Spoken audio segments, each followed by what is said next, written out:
आप देख रहे हैं झारखंड न्यूज एक्सप्रेस।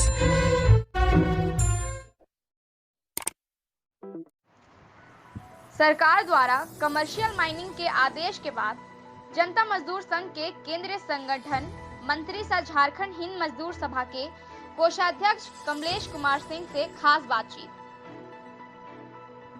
खलारी जनता मजदूर संघ के केंद्रीय संगठन मंत्री सह झारखंड हिंद मजदूर सभा के कोषाध्यक्ष कमलेश कुमार सिंह से खास बातचीत में उन्होंने बताया कि 22 मई को पूरे देश में एक साथ विरोध दिवस मनाने का निर्णय लिया गया है। इनके पिपरवार और मगध अम्रपाली कोयले का ऐसा क्षेत्र है जो पूरे देश में कोयला राजधानी के नाम से जाना जाता है। कोयला क्षेत्र के निजीकरण का सबसे बड़ा असर यहाँ देखने को मिल सकता है। प्राइवेट कंपनी अब न सिर्फ कोयला का उत्पादन करेंगी बल्कि उसे बेच भी सकेगी।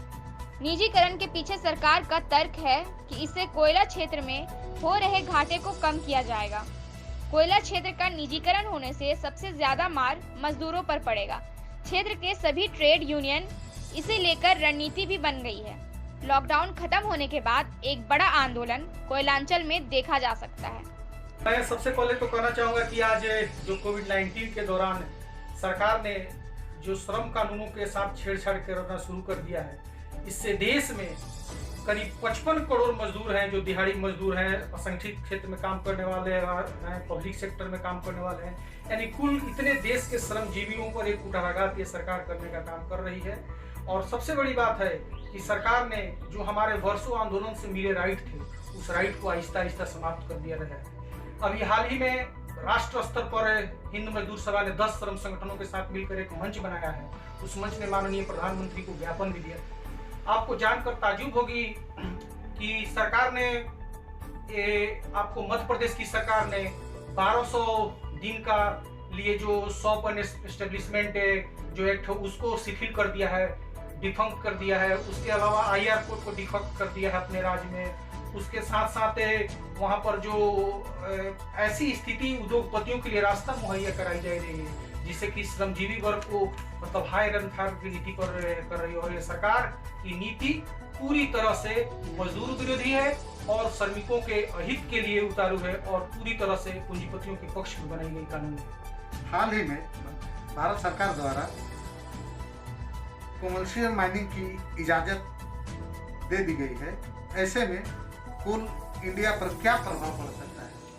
देखिए, सबसे पहले तो ये समझना होगा कि अभी आपको मैंने बता रहा था कि सरकार की क्या नीति है।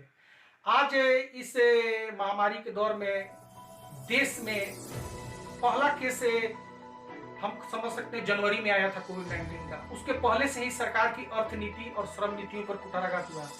ये सरकार जो अंतर्राष्ट्रीय कानूनों का भी उल्लंघन कर रही है, जो ILO कन्वेंशन के जो कोर इशू है, उस इशू को भी अब इस देश के अंदर और इस राज्य के सरकारों के माध्यम से उसको लिबरलाइज किया जा रहा है, शिथिल किया जा रहा है, उसको अप्रचलित कानून को हटाया जा रहा है।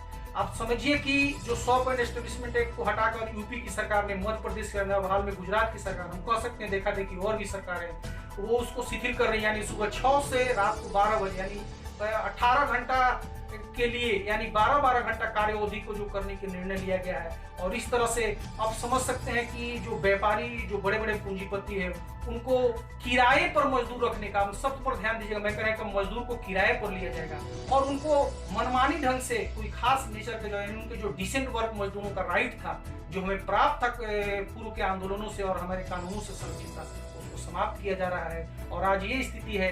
आपने पूछा कमर्शियल माइनिंग की बात, तो मैं आता हूँ, चूंकि मैं कोल इंडिया में श्रम संगठन मेरा जनता मजदूर संघ चलता है, तो आपको जानकारी होगी कि जनता मजदूर संघ कोयला उद्योग की सबसे बड़ी श्रम संगठन है। और आपको पता है कि इसके महामंत्री भी कुंती देवी पूर्व विधायक झरिया है। आज इस दौर में कमर्शियल माइनिंग की सरकार का मैंने विज्ञप्ति देखा, अपने 5वें और अंतिम दौर में कमर्शियल माइनिंग को लेकर माननीय वित्त मंत्री सीतारमन जी ने जो बयान दिया था, उस बयान से मुझे ताजुब है। मुझे एक बात और करना है, आपने प्रश्न चूंकि कमर्शियल माइनिंग को पूछा है, लेकिन मैं इस पैकेज के बारे में भी कहना चाहता हूं कि यह पैकेज